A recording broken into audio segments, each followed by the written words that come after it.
In Ireland it's called... And it's 3 days in June and maybe a weekend in August. But even in Irish summers, you can taste La Bella Vita with Italy's favourite beer, Birra Moretti. Ah, delicioso. Great taste, never lost in translation. Birra Moretti, l'italiana autentica.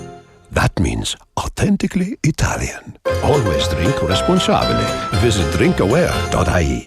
OTB Sports Radio. All right, John Giles is with us live in studio on this Thursday evening. How you keeping?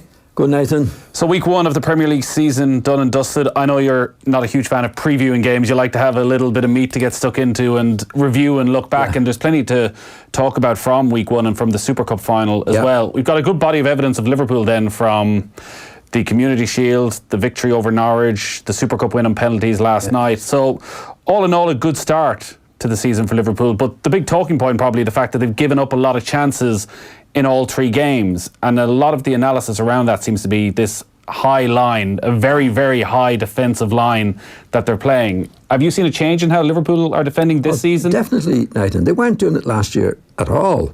I mean, occasionally, like most teams, they would do it and they'd get people offside, but it seems to be a policy now that if the team, the opposition, have the ball in the middle of the field, that if there's a runner, instead of going with them, they're going to leave him and put him offside. I mean, even Norwich in the first match, in the first half particularly, and even for the goal that they scored, it was not tracking down. I didn't see them do it at all like that last year, and it seems to be this is going to be we call it a high line now, and anybody that runs beyond us, we're going to come out and put them offside. I mean, you go back even to the Manchester City match, like there was long balls out on the goalkeeper. I think Sterling got through, but as if they're going to press it up, and it's pressing it up too much. I mean, even the panel said it last night, with the lads on, of course, depends which one you were watching. On BT with Glenn Hoddle. Glenn Hoddle and that, yeah. And like at half-time, he said, I can't understand it because they are pressing coming out. I haven't seen them do that before, and they've conceded more chances, actually, in the two matches, despite the fact that they won in these matches that I've seen, that they didn't concede last year. I just don't understand it. It's definitely a new policy. Now, how long it's going to last, Nathan, I don't know. But the sooner they get rid of it, the better. For their sake, in my opinion. Well, what do you think Jurgen Klopp is thinking? Because I guess when Jurgen Klopp originally came to Liverpool, his style of play was seen as they would have called it in Germany, this Gegenpress, a really high press. Yeah. Is that what this just is, but it's now including the defenders a little bit more as well? No, they're not actually pressing the ball. There's sometimes... high press is fine when particularly actually when the forwards are doing. That's where you high press from. In other words, as soon as their defenders get the ball, you're onto them. You expect defenders to press as much as they possibly can, but they seem to have a policy now that if the ball is in the middle of the field, instead of being aware that the centre forward is going to make a run, read it and go with him, it's we let him go. And so is the problem then? Maybe not the defence, is it that the midfield aren't putting enough pressure on the opposition midfielders to stop them making that ball? Well, you can never put that much pressure on all the time on the midfield. Like when you're a defender, that like they've had and did last year, they obviously watch what's going on, and they will read. He's got a chance of winning it there, and then you come into the game from there.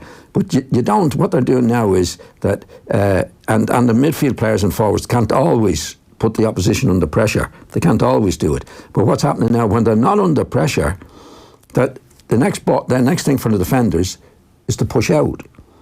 Not pushing up, because you can only push up so far when the forwards are pressing the ball. You push up very, But what they're doing is they're pressing up when the opposition have the ball, and their forwards are in no position whatsoever to press it. So it's like an offside trap. I was just going to say, so actually, while it looks, and maybe we're delving too deep into this, talking about a high press or what they're planning tactically, it just looks at the moment like it's a very high offside trap. Definitely.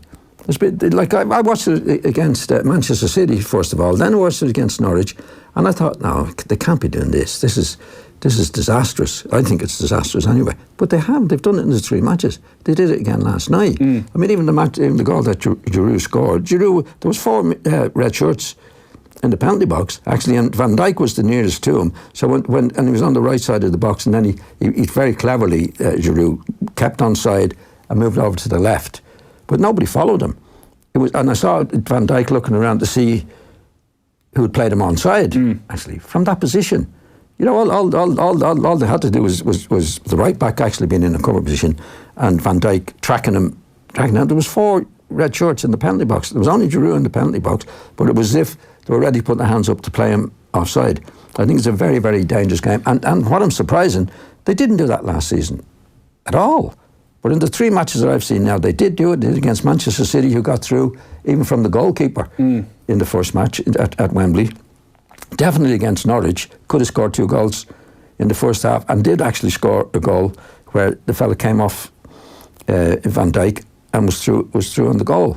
Is it a possibility that it is still very early stages in the season, that they've played 3 matches, they've made a couple of changes at the back, they're still sussing each other out, trying to get used to what was there last season, and just concentration levels aren't right? No, this is a policy, right? This doesn't happen all of a sudden. This is a policy that they've been doing on the training ground. There's no doubt about that. So what do you think the benefits are if Jurgen Klopp has sat down? Because I do know at the start of last season there was a sense that maybe the defenders weren't playing as high a line as previous seasons, and Klopp had said that he felt the whole team was pushed too far forward, that when they were playing against, say, lesser teams, they were allowing them to just sit back the whole time, whereas actually they wanted teams to come out onto them a little bit. Yeah. This seems the reverse of that you're trying to pin a team back completely. Yeah, there's a time to do that in the match. I mean, you can pin, if you've got the high press, as we call it nowadays, with the forwards, then but there's only a certain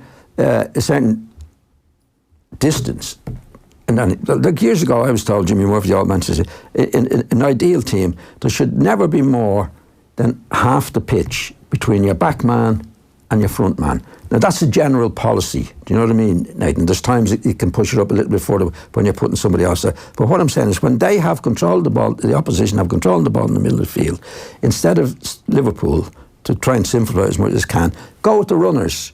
Go with the runners. If the centre forward makes a run, you go with the runner, instead of letting them go hand up to play offside. And that's what the policy seems to be this season, which is different totally to last season. Of course, you still want the forwards to press, but the defenders still have to. There's times when you don't win the press. That's when the defenders come into play and they take their positions. Their top defenders will take their positions, whether to hold, whether to go back and do all those various things. So you don't have a policy of any time that they have the ball in the middle of the field that you're going to go out to put people offside. Is it too much to expect a back 4 to be flawless with offside?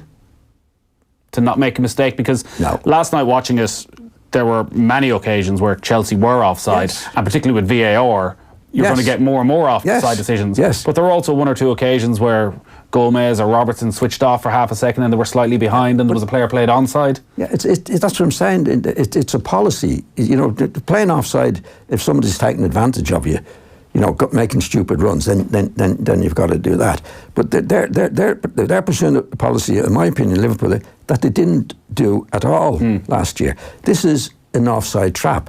Now, an offside trap is a wing and a prayer, to be quite honest, because you've got to make sure everybody's coming out together, everybody is doing that. It doesn't happen. If you see a team, we'll defend. There's times if they're taking advantage, you can put them offside now and again. But the general policy, in my opinion, should defend it. That's what they did last year. I can see, they conceded very little goals last year. I mean, they have the high press from the free kicks. Well, a lot of teams are doing that, which I think is too much as well. But it seems to be a new policy this year. Anytime somebody's going to make a through pass, we're going to get out. Now, of course, you will catch them. 5 times out of 6, you catch them. But it's the time that you don't catch them. There's always it's risky, to say the least, and there's no need for it, in my opinion. Is it a simple fix? Just step 10 yards further back? Go with the runners, as they say. Just go with the runners. And if everybody does that, then you're never going to be caught out. Now, there's sometimes people take advantage. The forward is loitering, as they say. Well, then you can obviously say, get out, put him onside, put him offside. If he's staying up the pitch, say he's too far up the pitch anyway, and the midfield player gets the ball, then the opposition, then you get out. But if it's touch and go between just getting out and taking the chance, which has happened in the last 3 matches that I've seen, whether they continue or not. What if you play the goalkeeper as a sweeper. So the goalkeeper standing outside his penalty area, ready to sweep up those balls that go in behind. If the ball is delivered properly at night, then he won't get it. You know what I mean? If it's overhit and that. You're talking about professional players who can look up, see the fellow running, and to be honest, if you've got a midfield player who is on the ball and the goalkeeper starts pushing out to the 18-yard line, they can knock it from the halfway line over the goal. So it's the only way to do it is to occasionally put somebody off if they're taking advantage. But the other way is to do it, cover, just like they did last year. I don't remember them doing it last year. That's what I'm surprised about. They conceded very few goals last year, and they seem to be pursuing this policy now of pushing out. As always, our football coverage is brought to you with thanks to Paddy Power. We're live on all our social channels. If you've any comments for John Giles, just send them in and we'll get them between over the next half an hour or so. It is very early in the seasons, and drawing conclusions from the first match of the seasons should carry an obvious health warning if things can change pretty quickly, and Chelsea are probably fitting into that category. We were at Old Trafford on Sunday, beaten 4-0 by Manchester United. A sense that United are flying and that Chelsea with this young squad is going to be a huge struggle for Frank Lampard. A big improvement last night, but the big change obviously was that N'Golo Kante, having not been fully fit at the start of the season, was left on the bench at Old Trafford. Like, the chance of success and failure for Chelsea, do they rest on Kante this season? Well, he's a very, very important player. It won't be entirely up to him, Nathan. I mean, Willian is to come back. Giroud played last night when he didn't play on Saturday. So there was a few experienced players actually didn't play against Manchester United, but they gave a good account of themselves for a long time in the game. I mean, they were the better team for maybe 50 up to 60 minutes. And then it collapsed on them. Then they weren't good enough to hold it. Pogba came into the game in a dramatic way, where he laid on two of the goals. So I tell you, if you looked at the score line, I don't think it reflected the general play of the game itself. And I think when Chelsea made a few changes last night, and especially particularly Kante coming back into the team, they were much better, Nathan, overall last night. I thought that Chelsea did well last night. It was a good game. Liverpool did well as well. But against Manchester United, I thought the scoreline flattered Manchester United. Kante's position last season came under a lot of scrutiny for the way Maurizio Sarri was playing him. So he brought in Jorginho, who was very much his man, and played him in that central holding role, if you want to call it that, whereas he moved Kante slightly to the right. Frank Lampard's maintained that, and Kante last night flourished in that again. And is that actually the best position for him? No. Or would you prefer to see him where Jorginho was playing? He's more effective in the middle of the field. There's no doubt about that. But I think he had more freedom last night, Nathan, rather than sticking to the right-hand side of the pitch. Do you know what I mean? He seemed to be where more effective in wherever he played last night. I think Frank Lampard said, I don't need you to stick. See, what Sarri said was, really, what he was saying, I think, I don't really trust him in the middle of the field, which I found extraordinary. But I think Lampard would recognise that, let this fella wander a little bit more. I mean, he wasn't stuck to the right-hand side last night. He was all over the place, in fact. And he was contributed a lot more than Jorginho has done. Well, I think he did last year, despite the fact that he was restricted to the right-hand position. I think he had more freedom. I mean, his distribution, and I keep hearing him on the television as well, it really gets on my nerves, Nathan. He's the best holding midfield player, and he's not a hold. He is a holding midfield player when he's needed to be holding. But look at his distribution last night, getting up. I mean, the holding players are like Dyer, the Spurs, hardly touch the ball. And they only touch the ball is when they lose the ball and they win a tackle, whereas they mightn't have lost the ball if he'd been up supporting the play. Kante wins as many balls as Dyer does, but a lot more. Plus, what he gives a team, like midfield players should be midfield players. I don't think you should have designated midfield players. There are some lads at the defend and midfield defend better than other players, but they should be able to get on the ball as well. And Conte is the complete man. He gets more tackles in than anybody else. He gets on the ball. He distributes the ball. He's a midfield player. I don't think it should be. I think the holding midfield player has become an exaggeration. There's no pressure on a holding midfield player to ever turn with the ball, it seems. No. And one of Kante's main interventions last night was a brilliant tackle. you could say, the holding job on the edge of the area, won it back and instantly turned, squeezed his way through two Liverpool players. Now, there was no options in front of him, took a simple pass to the side. And up around their box when he needs to be up. And that's midfield play. And what happens with midfield players generally, they balance up. In other words, if you see somebody going, then you fill in that position. But generally, you go to support them as well. Midfield players all midfield players actually should be scoring quite a few goals. I think he got 4 last season, but it was his best season, and that was 4 in the Premier League. He's certainly creating more chances for himself. Yeah, he's able to do it. Now, he's never going to be a great goal scorer, but he'll do. I mean, he's a complete midfield player. In other words, he gets in more tackles than anybody else, and he produces more in the middle of the field in construction. I mean, he got on the ball last night, I think, from the old right half position, and knocked one out to the outside left position. I mean, I've never seen, and I don't want to be picking on Dyer, there's many other people who, I've never seen them do that. They don't look for the ball, as you said. They don't look for the ball. The only time they come into play is when the opposition have it and they're going to break up and attack. But the best time to do that is if you have the ball, they're not attacking. But that never seems to be the policy for the holding midfield player. It's as if, right, you get on with it and I'll sit back here, and if you lose the ball, I might be here to win it. Whereas if you got into the game with the other midfield players, they wouldn't lose the ball in the first place. That's the policy. Because what they say is, like, say he doesn't support the midfield players and they lose it and he gets the tackle in. People say, see now, if it hadn't been for him, they'd have been on the attack. Whereas if he'd have been up supporting them, they mightn't have lost the ball in the first place. He's a player that's obviously... Kante does everything. I mean, he's not. You can't say he's a holding mid player. The fact is, he gets more tackles than anybody else. He wins more passes than anybody else. He gets more passes than anybody else. So he's a midfield player who gets back at the right time and gets forward at the right time. And he's brilliant. There's a huge difference to Chelsea yesterday. And Giroud centre forward. They got Willian to come back in. I thought Chelsea did well, really well, against Liverpool. And for a long periods of the game, although they weren't experienced enough or good enough to beat Manchester United, but for long periods of the game, they played well. And a possibility with Kante that he's just getting better and better. He's 28 now. I know you always talk about players, midfielders in particular, should get better with age. Their awareness should grow. And maybe that's what we're seeing with Kante, that actually when he came in first at Leicester, maybe he wasn't quite sure what type of player he was. He was sort of pigeonholed into that holding midfield role, whereas now... But even at Leicester he wasn't, Nathan. He might have been pigeonholed into it by people, but his actual play wasn't sitting back. He did it at Leicester. He won the title. He was one of the major features. He played in the World Cup. He won whatever was 3 or 4 trophies in 2 years. Went to Chelsea and was man of the match before Jorginho came into the team. So he's a player you'd love to have in your team. No fuss, no bother.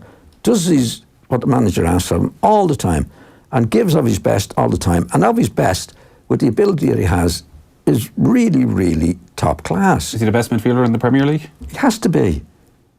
He has to be. I can't think of anybody else. They all have different roles, of course. I mean, but he's an all-round player. He's up, he's down, he's in. And there are players, obviously, who play left side of midfield, score from midfield. No harm with that. You need a good selection of players to have the perfect team. But if you're looking for anybody to play the role that he plays, he's definitely by far the best in the Premiership.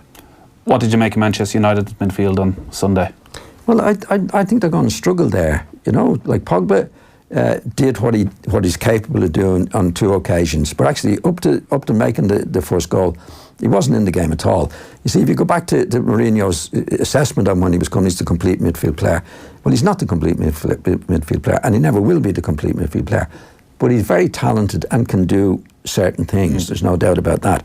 But if you're talking about control in the middle of the field, what's the other, McTominay? McTominay and Pereira were the other 2 in there. They're okay, but they're not. Actually, they didn't control the game against Chelsea. It was certainly hard to figure out in the first half as to what the positions were for the 3 of them. It didn't feel as though there were sort of set positions. At times, Pogba was the most defensive of the 3 and playing in the middle. Sometimes he'd play out on the right. The odd time he'd pop up on the left. Well, is that giving them some sort of a free role, the 3 of them? Well, no. Well, when Pogba plays in a free role all the time. Do you know what I mean? When he came to the club, Mourinho said he's the complete midfield player. He's not the complete midfield player. And you go back to his best time at Juventus, where he had Pirlo, who is the complete midfield player, who could get the ball out to Pogba, and Pogba could do what he's best at, get on the ball and make his runs and that. But when they signed him for Manchester United, they signed him as the complete midfield player. He was doing a Pirlo. He can't do a Pirlo. He just can't do it. So you're always going to be inconsistent in the middle of the field if Pogba is supposed to be the main man to do it. Actually, I think when Solskjaer came to the club, I think they did give him a new role, which was much further forward without any responsibility. You've got to give Pogba a complete free role. Don't put him in the middle of the field where he's expected to start things and do things like Kante does, for example. He's more likely to do it, a lot more likely to do it in the way that he plays, get on the ball and produce and disciplined. Pogba is what he is, a very, very talented guy who, in my opinion, has no positional sense in the game. In other words, guys with no positional sense, the guys with positional sense will make the ball come to them. He's in a position where I say, you've got to give it to him. They're always available. Always available. Like what happens with Pogba doesn't get in. Now and again he gets in the right position, but not all the time. Yeah. Far from it. So he'll come into the game when the ball comes to him. What the great players do, they make the ball come to them all the time. And that's positional sense. Pogba doesn't have that. He doesn't have the discipline to do that. But on his day, or on his game, like the 2 goals he made on Sunday, he's capable of doing that at any given time. But you're not going to depend on it. I want to take a very quick break. There were obviously some positives for Manchester United at the weekend in the introduction of Harry Maguire. We will talk about that. John Giles is in studio.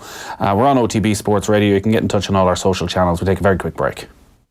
Let's face it, the Irish summer has serious commitment issues. It's always late, disappears for weeks at a time, and consistently breaks its promises. But not us. At Electric Ireland, we're committed to giving you an 8.5% saving on your gas and electricity year after year after year after year. Visit electricireland.ie/join for the kind of commitment you deserve. Estimated annual bill €1,736. Average consumption, urban 24-hour, discounted unit rate, standing charge, PSO levy and carbon tax. Residential, dual fuel, direct debit and online billing. Terms and conditions apply. See electricireland.ie/EAB. Rates at 1st of April 2019, subject to change. You're welcome back. John Giles is with us live in studio. We're talking about Manchester United's 4-0 win against Chelsea last weekend. The positives then, Harry Maguire comes in for his debut, huge price tag, doesn't seem burdened by it at all. They keep a first clean sheet since February, looks very comfortable in possession. The fact he's so comfortable on the ball as a centre-half and always seems willing to bring it forward 20, 30 yards up over the halfway line, can that change Pogba's positioning, because he doesn't need to be dropping deep to take the ball off the centre-half, that actually they don't need him taking as many risks inside his own half, he can get it a bit further forward? Well, it's not a question of dropping deep when the centre-half is on the ball. It's dropping deep at the right time, Nathan. You know what I mean? Like, and I talked about the Modric or Pirlo before. They're master midfield players, and they if there's a little sneaky position to get into between players, they'll do it. If they have to drop deep, they'll do it. But you have to know what you're doing. They have to know exactly when to do it. Like, and we go back to Pogba again. Pogba doesn't know when to do it. Like, he's like a stop clock, it's right twice a day. So if at times he gets back in, at times he gets in between players, at times he gets up on the left-hand side of the field, at times he does. But that's by chance. Yeah. He's not doing it because he knows this is exactly where I do it. In Maguire's case, I think Maguire's a terrific player, and I think Manchester City really slipped up. Anyway, that's by the way, he's gone now to Manchester United, and who are a top club, a huge club. But I think for Manchester City, he would have been made to replace Company. Anyway, but that's by the way. But I think he's a terrific player. He's very, very composed on the ball, and when you get somebody on the ball as composed as he is, what it does, it gives the midfield players an opportunity to get into position to receive the ball. Obviously, because he's on. Now, if you get a centre-half who's a bit panicky on the ball, the midfield players and forward players don't get into position. They don't have time to get into position where he can hold it. He's very composed on the ball, and he can pick out the right ball, and his distribution is good. He's a top-class player, and he'll be a huge asset for Manchester United. But again, when he gets on the ball, you're talking about midfield, McTominay and Pogba. They've got to be in a position to receive it. He's not a miracle man, He's not going to get them. He's not going to get the ball to them if they're in a bad position. That's what makes a team. But he's capable. If they make the right positions, he's definitely capable of picking out the right pass. He's good in the air. He's scored a few goals, I think, in corner kicks and free kicks. I think Maguire is really worth every penny of the money they spent on him. And when you're spending that much money, and maybe because of what Virgil van Dijk has done with Liverpool, a definite sense that Manchester United didn't just want a brilliant footballer, they wanted a leader, a sort of transformational character within the dressing room, and particularly within that back four who've been so porous over the last few years. Is that possible for a player to come in straight into a dressing room and even late in the transfer window and within a week or two sort of change the atmosphere, the culture within the dressing room, which at United has been a little bit off, it seems? I don't think it's so much changing the culture, Nathan. The most important thing is out on the pitch. You know what I mean? You have leaders, but the leaders have to be out on the pitch. And I've seen leaders on the pitch who are actually quiet lads in the dressing room. I've seen mouthy guys in the dressing room as well. Can do all. Have leaders throughout the week in the training ground as well? Not necessarily. No, because training's training. You work hard, and it doesn't have to be in training all the time. It can be a help. Obviously, with older pros, with young lads coming in and setting an example of how they train. Not telling everybody what to do in training. I've seen people like that who are great trainers and great influence on training till it comes to the matches. The matches are the most important thing. And Maguire might be a quiet lad in the dressing room, but on the pitch where it matters, now he's a leader. And I've met players who were like that, quiet, and then got on the pitch, different characters altogether. And I've seen guys the other way, Nathan, full of yap in the dressing room. When it comes right? on the and can't see what happens with leaders. The main thing as a leader is to do your own job well. That's how to lead, not by talking. Right? Talking can be a help if you're saying the right things to younger players. But the main thing I've seen from leaders is they go out on the pitch and they do their job and do it extremely well. That's leadership, not the mouthy guy who's not doing his job. There's a misconception, I think, at times about leadership on the pitch and in the dressing room. I've seen some of the best leaders, quiet lads in the dressing room. Because you're going out training. And training the coaches there to make sure you're training properly. And every player should be doing the same. Now, there's lads who can be leaders, like Bobby Collins, I kept saying at Leeds, he was 10 years older than me when I went to Leeds. Great example. Train his heart out, and make sure the young fellas did it. But he was an example by what he did, not mouthing about it. The example is what you're doing, what you're showing on the pitch. Harry Maguire, he looks on the pitch to me not like a mouthy guy at all, Nathan. I don't see him shouting and roaring. He might be doing it quietly, but it's what he does as a player is the most important thing. Would you have looked at that United team and felt they needed that sort of almost calming character? Any team does. I think he's an outstanding player. I think Van Dijk is that type of player. I think Kompany was. That's why, looking at Manchester City, I think Maguire would have been an ideal, perfect player to replace Kompany. But Manchester United have him. And I think Maguire is a terrific player. He can hold the ball, he can use the ball, and he used to call it football in centre house before. But he defends very well, and he's very quick and well balanced for a big fella, Nathan.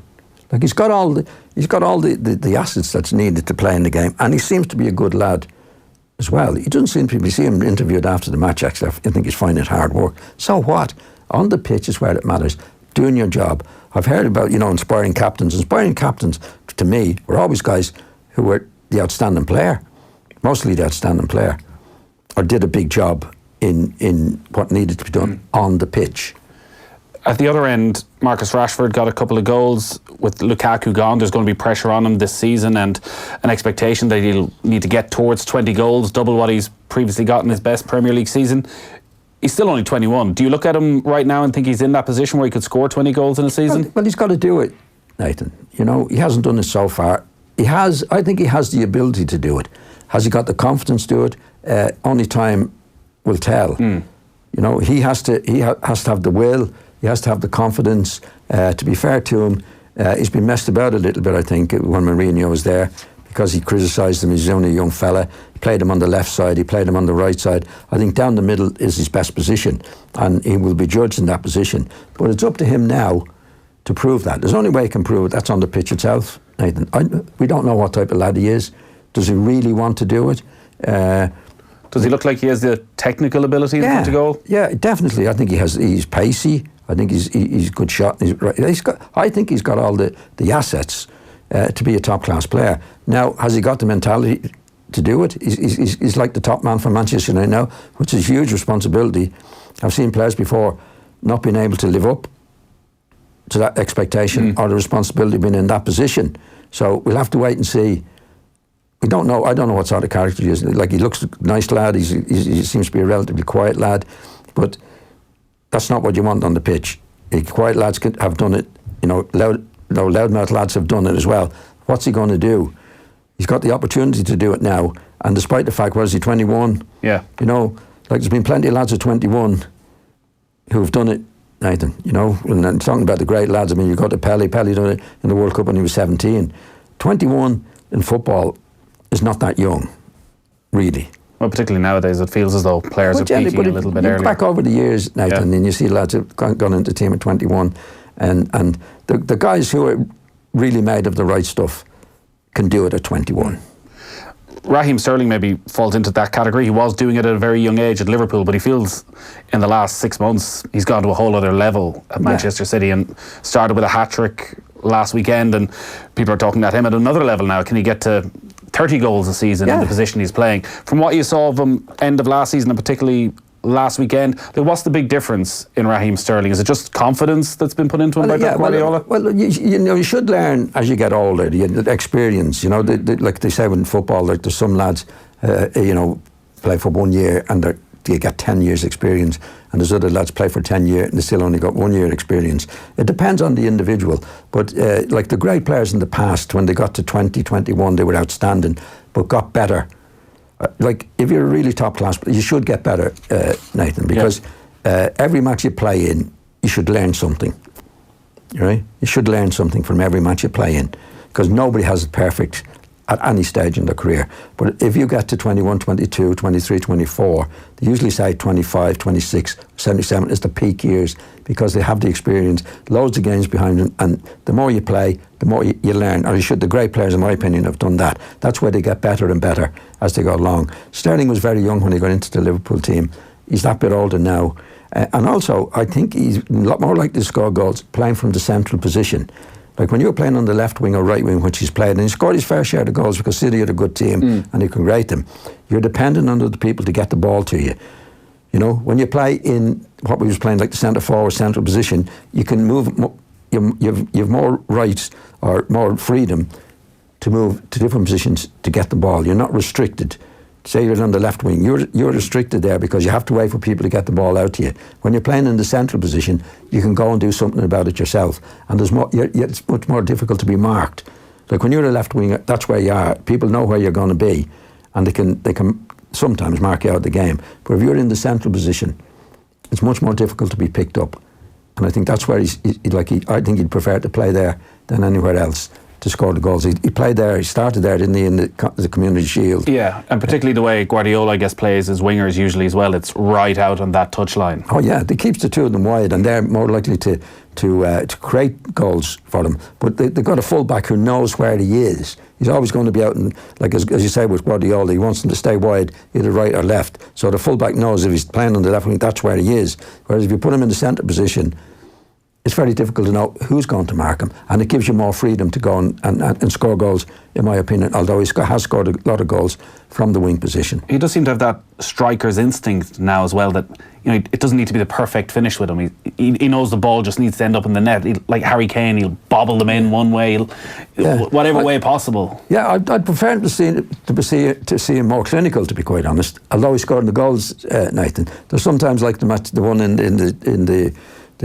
community cup, is it, where he hit it and it sneaked in. But I mean, that was there for striking, and I've seen him do that a few times where I don't think he's as clinical yet as he should be, despite the fact that he scored lots of goals, which is a good sign for him. So he could get to 30 goals if in other words, improves. he can get better.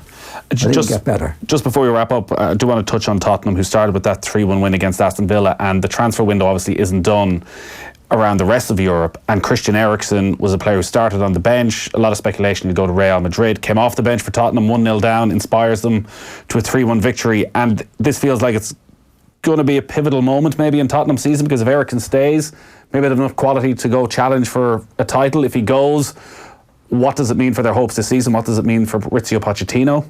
What's your reading out of it? Well, Pochettino would obviously want them to stay, like all managers would want their top-class players to stay. I think the situation at Spurs is not healthy from Pochettino's point of view. I think the Eriksen thing should have been tied up before now, and it obviously came to money. And I don't think he's any control over that. So that would be the chairman or the man in charge. If money wasn't an issue, would you keep Eriksen until the end of the season and let him go on a free transfer? That's a very difficult decision to make, Nathan. I think from the businessman point of view, which is Mr. Levy, I'd say he would commit suicide rather than do that. He just doesn't want to let him go. Right, and I think he's in a difficult position because nowadays the players have the power. They can say no matter what you offer them, Nathan, they're going. Right? So I think when it gets to that particular position, you've got to get the best price you can for him and get him out. Because it can't be a good influence on other players, despite the fact they say, well, Eriksen is doing this. If he's not contented, players know in the dressing room, these are the players who are committed to the club for the next 3 or 4 years, who want everybody on their side. Who was it recently there? I saw there was a meeting of the players. It was about the Crystal Palace lad. Zaha. The players, did you see that in the paper? Had a meeting without the manager. And what did they decide? To say to him, we hope you're doing your best. We are dependent on you, because it's very hard in his position. I know we're going off Eriksen a bit, Zaha, to say, well, yeah, I'll be out there with you having a go. When I spent the last 3 months then, I don't want to be out there with you. I don't want to play, do you know what I mean? Yeah. So the players got together, you see, because they're dependent on him, their future, they're there for 3 years. Yeah. And believed saying to him, look, you've got to put it in. If you don't want to put it, you get off altogether. You know what I mean? Now, in Eriksen's case, like Eriksen was on the bench, don't forget, the other day, right? There's no way that Pochettino would have Eriksen on the bench if he was a big player for him during the season. What he's thinking, well, he's not going to be here. Well, you don't want a player in the club who doesn't want to be here. But then Levi comes into the situation where now it's a business deal, and he doesn't want to lose a business deal. You know, what he's trying to do now is to get Eriksen to sign a longer contract. Will Eriksen do that or not? We don't know, because there was talk about him going to Real Madrid or Barcelona, which he could still go to. Yeah. And if a player has decided that's what he wants to do, and his contract is going to be up next year, it's very difficult. It's a very difficult position.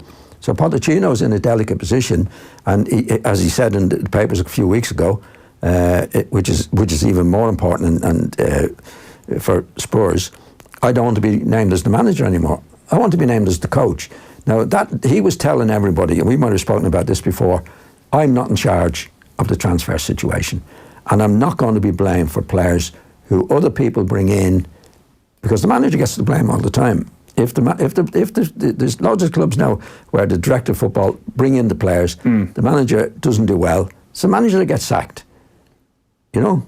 Yeah. And I think it's surprising, considering Pochettino started at Tottenham as a coach, fought to get a position as the manager to be involved in the transfers, and for whatever reason, now maybe he has flipped again because of the deals they managed to get done over the last week of the transfer window, and he feels he did get his players.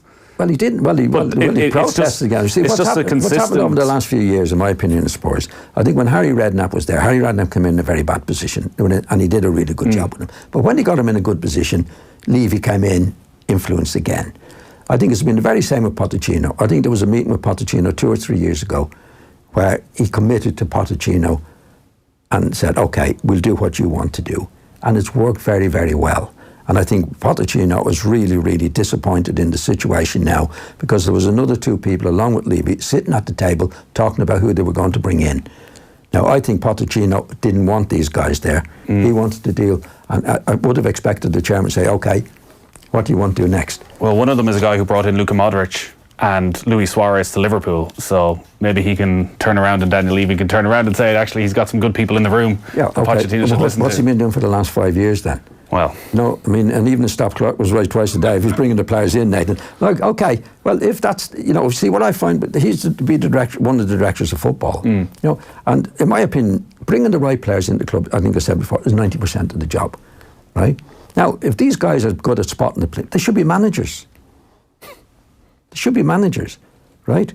Has it not just changed though, that actually the manager's role has changed, that you have to be able to work with these people? It has changed, but it hasn't made it right. Right? If you're the coach, it's what Pochettino was saying was, I don't want to name a manager because there'll be players coming in here that I haven't been brought in, and if it doesn't work out, I'm going to get the blame. Wenger said that last year when they were talking about getting the director of football in. He said, I don't mind taking the blame for players I bring in and don't work, but I don't want to be taking the blame for players that I didn't bring in. And it's what Pochettino, I think, was saying to it. Look, you've trusted me for the last 4 or 5 years, and I've done a really top-class job for you. Now you've got 2 guys in, and you telling me who I've got to bring in.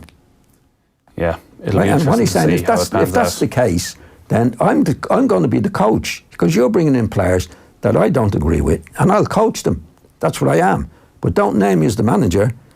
He's not saying that to leave. He's saying it to the rest of us out there. If this doesn't work out, don't just put the blame on me, because, and I think I said to you before, Nathan, in my opinion, in experience in management, 90% of the job, 90%, was getting rid of the players that you didn't want and getting the players in that you did want. Because there's the players that play on the pitch. And every manager has a vision, if that's the right word, of what he wants on the pitch, right?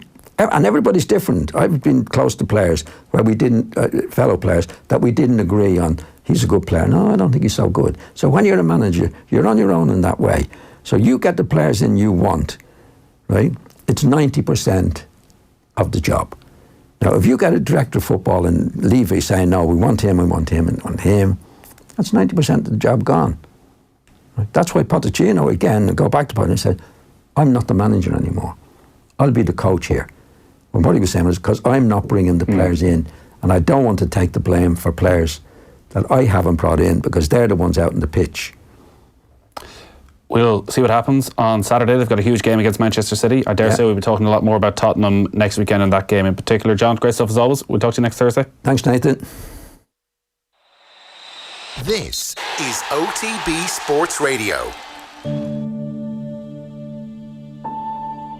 So, an immense task facing Arsenal.